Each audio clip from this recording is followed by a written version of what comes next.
King 1.5 by Walt Disney. Yeah, Lion King 1.5 by Walt Disney.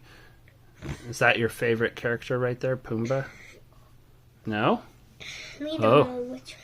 Look at these characters. Is Timon your favorite? How about Pumbaa's not your favorite? How about Rafiki? Oh, you must like the hyenas. Oh, no. Simba? Not even him? Ma? Or how about Uncle Max? None of them? Okay, well, let's see. Oh, we missed a page. Let's start. Oh, it's a beautiful little title page right there. Yeah, what do you think of that? That looks like fun. Hopefully there's no crocodiles or something in there. Well, let's get this story started, shall we? Welcome to a story of a great hero who saved the animals of the savannah with a little help from his friends. No, it's not the story of the Lion King. It's the story of me, Timon! Let's go back to the beginning when I lived with my family in the meerkat colony. I tried digging tunnels like the rest of the family, but I never quite fit in. Take the time, I added a skylight to the tunnel. No one else liked my idea, especially my Uncle Max. I don't know why. He was so angry with me. It was the first tunnel collapse I caused that day. Do you think he caused a lot of tunnel collapses? Yes? The internet can't see you shake your head yes. Yes. Okay. Well, my mother wanted me to find a place where I fit in. So I tried being a sentry. What's a sentry, Apollo? On guard. Yeah, a guard. It was my job to look out for any dangerous hyenas.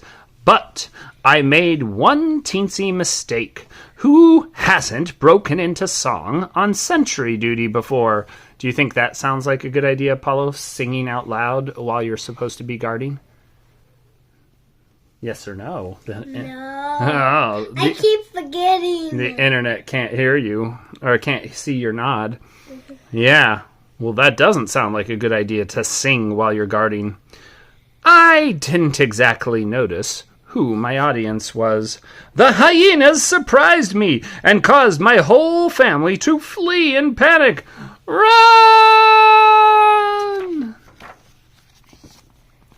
No one was hurt, but my career as a sentry was over.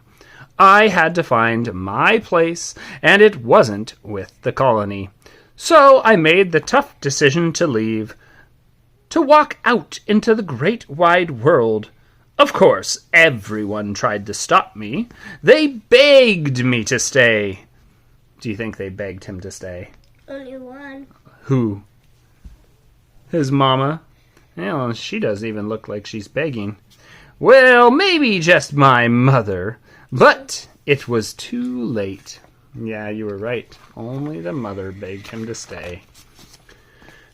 And so... You gotta read people's body language. I didn't read her body language very well, huh? You did. And... School taught me that. Oh, that's a good lesson. I'm glad they taught you so early. And so, I boldly went where no meerkat had gone before. I never looked back, because I was crying too much. I kept going until I came to a fork in the path. Which way should I go? I shouted. That depends on what you seek, a blue-faced baboon answered. Do you know what a blue-faced baboon is called, Apollo? What animal is it? A baboon? It is a baboon, but what's a blue-faced baboon? It's got a special name. I'll give you a hint. A male baboon? I'll give you a hint. It starts with an M. Mandrill. Yeah, it's a mandrill. Well, that depends on what you seek, a blue-faced baboon answered. That's how I met Rafiki. He said I was looking for Hakuna Matata, a place of no worries. To find it, he explained, you must look beyond what you see. What does that mean? You ask? Well, let me explain. It simply means, you must look beyond what you see. What does that mean, Apollo? To find Hakuna Matata, you've got to look beyond what you see? I don't know.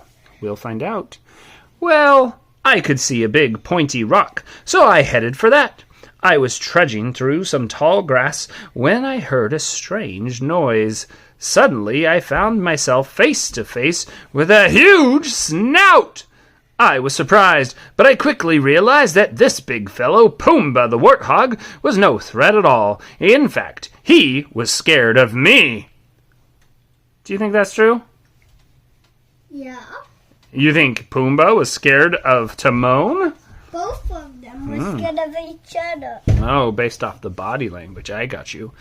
In fact, he was scared of me, but I managed to calm him down.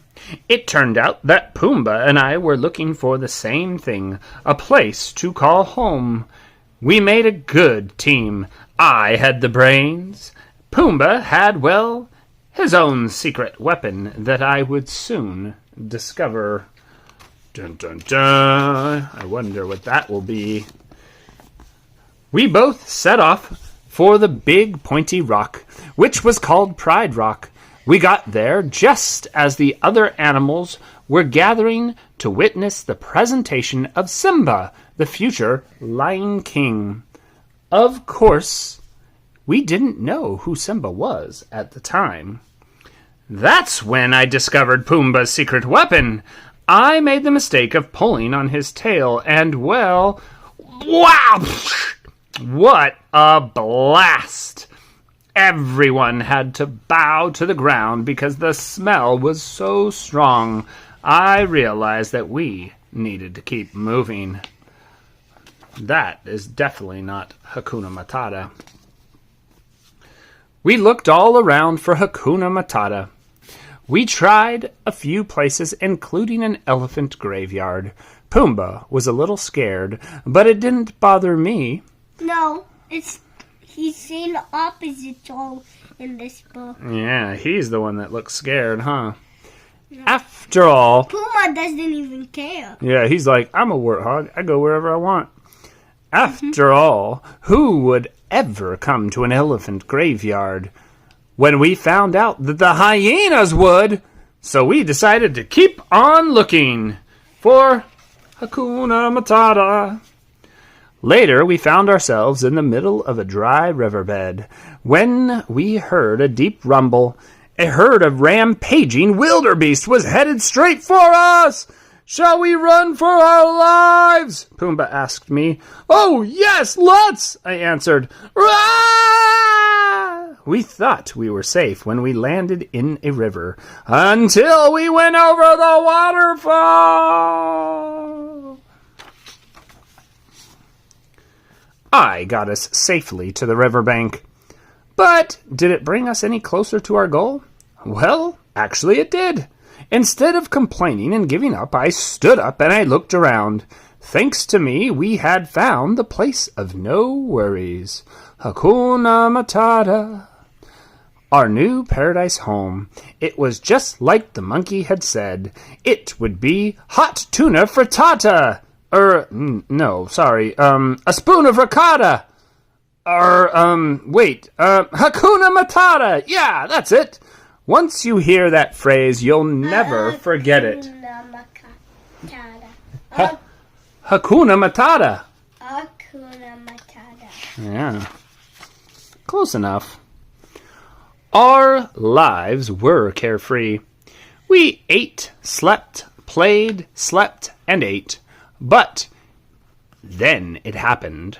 One day, while bowling for buzzards, we stumbled upon a little lion cub, Simba. Of course, I wasn't scared of a lion. Nope, not me.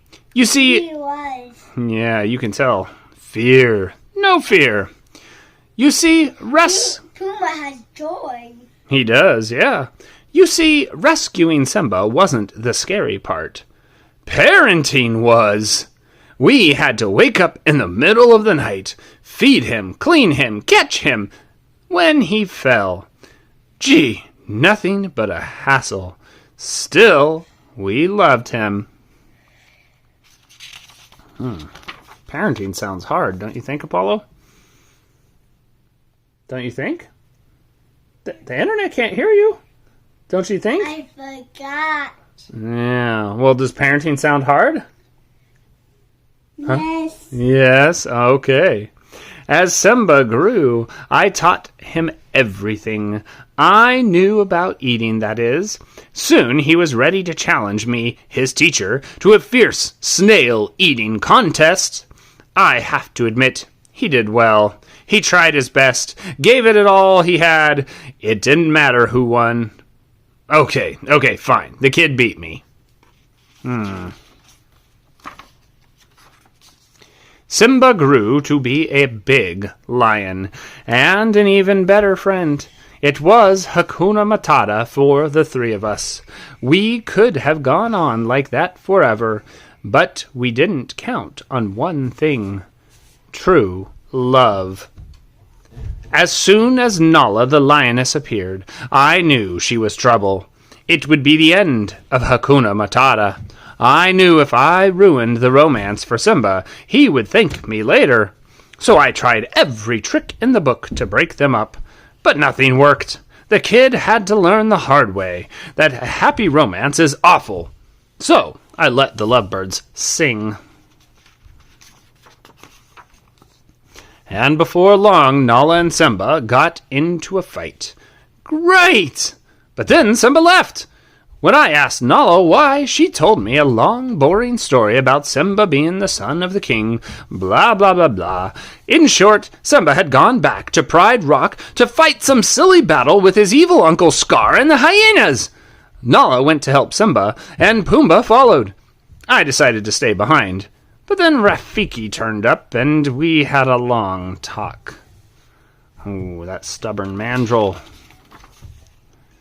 Okay. I talked, and Rafiki just looked wise. Anyhow, I knew my friends were going to need my wits, my courage, my leadership. Pumbaa, wait for me! I shouted. Pumbaa was so happy to see me that he almost cried like a baby. No, he cried. Yeah.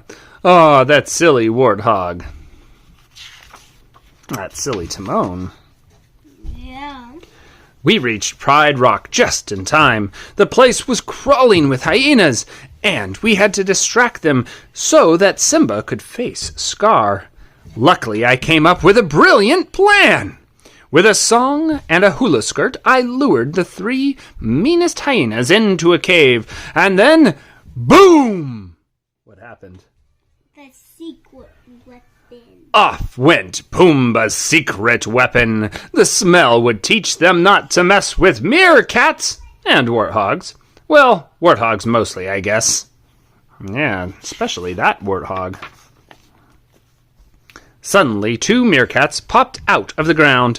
It was Ma and Uncle Max. They had been looking for me for ages. But enough of the happy reunion scene. The battle wasn't over. High up on Pride Rock, we could see that Simba was fighting Scar, and Scar still had the hyenas helping him. Simba needed our help, and I had a plan. We needed, dare I say it, tunnels! And Uncle Max was the best tunnel digger on Earth. Or, well, below Earth, actually. Why does he say below Earth? I don't. Well, where are tunnels? Because he makes tunnels. But where are tunnels? Below Earth or above Earth? Below. Yeah. The plan was as simple as it was brilliant. If Pumbaa and I could just trick those three nasty hyenas into chasing us, we could set up the best meerkat tunnel trap ever. Uncle Max knew how to build a tunnel, and I knew how to make it collapse. It was hard to get the hyenas' attention. Or it wasn't hard to get the hyenas' attention. "Hey, Pumbaa," I called. "What do you call a hyena with half a brain?" Beats me, Timon, Pumbaa answered. What? Gifted! Ha ha ha! I shouted, and the chase was on. Why is that an insult, Apollo? If it has half a brain, gifted means that they're extra smart. So, but would you be extra smart if you had half a brain? No, you're right. So, would that be an insult? Would it be an insult if you said... I don't get it. Okay, you don't have to get it. It's kind of a mean insult. But that's okay. The hyenas chased him. The plan went smoothly, sort of. It took a little longer than I had thought for the tunnel to be ready, so I had to keep the hyenas busy, and it wasn't hard. It was. Looks pretty tough. Finally, the tunnel was ready, so we led the hyenas straight into the trap, but the tunnel didn't collapse. One of Uncle Max's braces had stuck. Someone had to do something. If you want something to come crashing down, you just have to do it yourself. Rah! The hero meerkat. And it worked! It actually worked! Not that I was surprised. Shocked is more like it. We sent those hyenas tumbling to the bottom of Pride Rock where they belonged. Simba sent Scar crashing down there too. Then Simba claimed his rightful place as Lion King. Dun dun dun dun! My mother was proud of me, and so was Uncle Max. But what was going to happen now? They wanted me to return to the colony. A hero's welcome awaited me there. But what about my new friends? This called for the greatest plan yet. Hakuna Matata. It was about time that this colony of meerkats learned something about real life, about sleeping late, having plenty to eat, and not rushing anything. I knew a place of easy living, with room for everyone. But I had learned something, too.